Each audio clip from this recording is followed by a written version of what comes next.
Hello, I invite my brothers to join Daara Serigne Habibou Mbacké Foundation. Assalamualaikum. أدعو جميع زملائي وأحباء القرآن الكريم للانضمام إلى مؤسسة كتاب الشيخ الحبيب رضي الله عنه بطوبى دار القدوس. أهلا.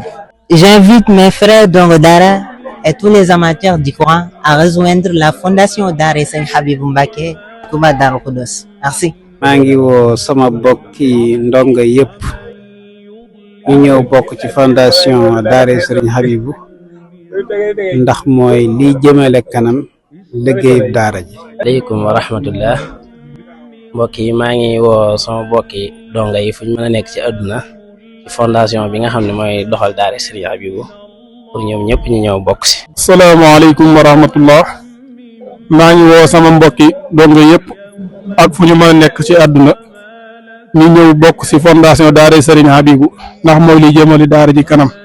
wa rahmatullah maa ngi woo sama mbokki Daara Serigne Habibou yëpp ak fu ñu mën a nekk ci àdduna ñu ñëw bokk ci fondation Daara Serigne Habibou ndax mooy jëmale kanam daara ji. asalaamaaleykum. maa ngi woo sama mbokki ndongo yëpp ñu ñëw bokk ci fondation Daara Serigne Habibou ndax mooy liy jëmale kanam daara ji.